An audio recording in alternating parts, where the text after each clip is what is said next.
Kasi alam natin, nasagad na anti-Duterte si dating presidente ng Senado, Soto. Pinalitan siya at yung mga dating kakampi niya, nagpunta na sa kabila. Kaya, napalitan. Ibig sabihin, yung mga bumoboto ngayon, makikita mo yung majority, ang kanilang body language, mukhang kontra sila sa impeachment trial. Dahil napatalsik bilang Senate President si Tito Soto matapos ang isang biglaang pagbabago sa liderato ng Senado na pinangunahan ng mga senador na kaalyado ni dating Pangulong Rodrigo Duterte. Pinalitan siya ni Alan Peter Cayetano matapos makakuha ng 13 boto mula sa mga senador. Kabilang sa mga sumuporta kay Cayetano si Senador Ronald Bato de la Rosa na muling nagpakita sa Senado matapos ang ilang buwang pagkawala sa publiko kasunod ng usapin sa arrest warrant at ICC laban sa kanya. Siyam naman ang bumoto kay Soto habang dalawa ang nag-abstain. Nangyari ang pagbabago sa liderato habang naghahanda ang Kamara na ipadala sa Senado ang Articles of Impeachment laban kay Vice President Sara Duterte. Sa kabila nito, iginiit ni Cayetano na walang kaugnayan sa impeachment ang pagpapalit ng liderato at sinabi niyang dapat sundin ang konstitusyon sa paghawak ng impeachment case. Binigyan diin din ni Cayetano na hindi dapat gamitin ang impeachment bilang sandata laban sa mga kalaban sa politika, lalo na't posibleng tumakbo sa pagkapangulo si Sara Duterte sa 2028 elections. So ang tanong dito, Attorney Sal, sa tingin niyo po ba may kaugnayan ba ang pagpapalit ng liderato sa Senado sa impeachment case ni VP Sara Duterte? Bakit o bakit hindi po, Attorney? Well, yung nangyari po dyan sa Senado, hindi naman katakataka yan. Dahil kahit naman walang impeachment, nagpapalit sila. Politika yan. Nasa mga miyembro ng mga senador, ng Senado, kung magpapalit sila. At maraming kadahilanan na pagpapalit. Kung minsan, ayaw nila sa presiding officer dahil iba naman kasi kahit na wala namang katangian na maging presidente ng Senado, pag naupo, akala mo, nagyayabang na, nagiging nag-aabuso sa kapangyarihan at nakikita ang kanyang pagkiling sa kalaban ng administrasyon kung saan siya nakapanig.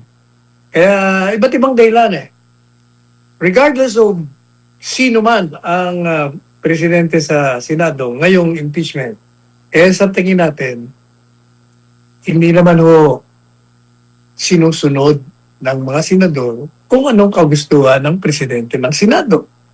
Sila pa rin naman susunod. Alam niyo dyan sa Senado, sa aking column kahapon, sinabi ko nga, kung ikukumpara mo yung mga miyembro ng Senado, yung mga senador nung unang mga panahon, nung bata pa si Isabel, 30 to 40 years ago, talagang ubod ng gagaling. Mga dikampanilyang abogado, magagaling na orador, magagaling sa debate, at saka may mga integridad. Kung ikukumpara mo sa mga sumunod na mga senador sa kanila, iilan lamang mabibilang mo sa sa yung mga daliri, sa yung isang kamay, ang talagang maaaring tularan. Hindi nila maabot ang kagalingan, pero maaaring pwede na. At karamihan ay talagang hindi pa pwede. Pero kahit na nga ganon, kahit na sabi mong kulang sa talino, kulang sa kakayahan, kulang sa kagalingan, punong-puno ng kamangmangan sa batas, ang mga naging mga senador, matapos yung mga magagaling ng panahon, nakita rin natin na yung kanilang independence nandun. Madaling sabi, hindi kagaya sa Kamara de Representante na madali mong hilahin, madali mong takutin. Ito, mahihirapan ka. Kasi sinasabi nga na yung 24, kumakatawan sa 24 republika. Sila mga hari doon. Kaya hindi mo sila basta matatakot, hindi mo sila basta mapapakiusapan, mabibili. Kung ano ang kanilang paniniwala, yun na yun. O kaya, regardless kung sinong presidente, nasa kanila pa rin yun. Ngayon, tatanungin mo kung ano ba sa tingin mo. Gaya ng sinabi ko ng mga nakaraang komentaryo ko sa ating programa at sa aking column sa The Manila Times, mahihirapan ho sila na kumuha ng 16. Kung hindi man imposible, hirap na hirap. Makikita nyo sa botohan pa lang. Kasi alam natin, nasagad na anti-Duterte si dating presidente ng Senado, Soto. Pinalitan siya at yung mga dating kakampi niya, nagpunta na sa kabila. Kaya, napalitan. Ibig sabihin, yung mga bumoboto ngayon, makikita mo yung majority, ang kanilang body language, mukhang kontra sila sa impeachment trial. Kasi bago pa man napalitan, kung matatandaan nyo ng Biyernes pa, yan sila Senador Robin Padilla at sila Senador Bongo, yung mga nasa minority, kaya si Senador Cayetano, nagbigay na sila ng kanilang mga pahayag na kukontrahin nila ang impeachment. Hindi dahil sa ito'y labag sa batas, sapagkat itinakda ang impeachment trial. Kung hindi, dahil yung tatanggapin nilang articles of incorporation o articles of impeachment ay hindi sumunod doon sa reglamento na itinakda ng saligang batas at doon sa itinakda ng Korte Suprema sa kaso nung pinawalang visa ang unang impeachment complaint. Tandaan nyo, mayroong 3 petisyon na nakabinbin ngayon sa Korte Suprema. Kini-question nila ang regularidad at legalidad ng ginawa ng Committee on Justice kung saan sila po ay nagsagawa ng isang mini trial. Inunahan na nila ang Senado at nagkaroon na sila ng paglilitis doon kung saan kahit na hindi dapat sila kumuha ng mga testigo nang wala namang gusto sa mga complainants, tinatawag nila si Madriaga, na napakasinungaling. Pagkatapos sinumpi na nila, biyaya, mga bangko, yan, amlang yan, ito illegal lahat. Kaya kini-question. So, hindi ho tayo magtataka kung ang mayoriya ngayon na dating minoriya, yung majority na dating minority, will oppose the impeachment trial on the ground na meron pa nakabinbin at hindi natin pwedeng mag-convene ng impeachment court sa ngayon sapagkat masasayang lamang ang trabaho natin kung sa kasagsagan ng ating paglilitis ay biglang lumabas ang desisyon na void na naman ang ginawang articles of impeachment sapagkat hindi na naman nila sinunod yung prosedimento na itinakda ng saligang batas. Kaya yun sa tingin ko ang magiging legal ground nila. So sabihin nila, wag na tayo mag-convene ng impeachment court sapagkat baka mawalang saysay lamang ang gagawin natin. Pangalawa, pwede rin sabihin nila na pagdating ng articles of impeachment, susuriin nila at sasabihin nila, wala namang probable cause dito. Bakit tayo magsasayang ng pera ng bayan at ng panahon na litisin? Itong si Inday Sara, alam natin na politika lamang ang ginawa nitong mga ito.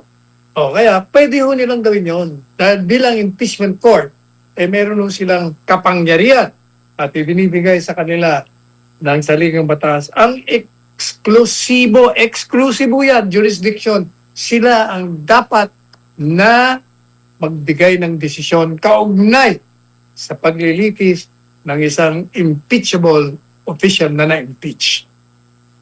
Ayan. At least malinaw po, Attorney Sal, na nailatag nyo po yung mga possible na, mga legal grounds na maaring gawin ng majority sa Senado.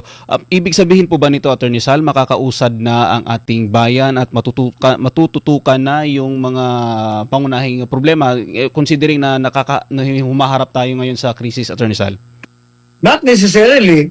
Sapagkat, alam mo yan, ang issue talaga ang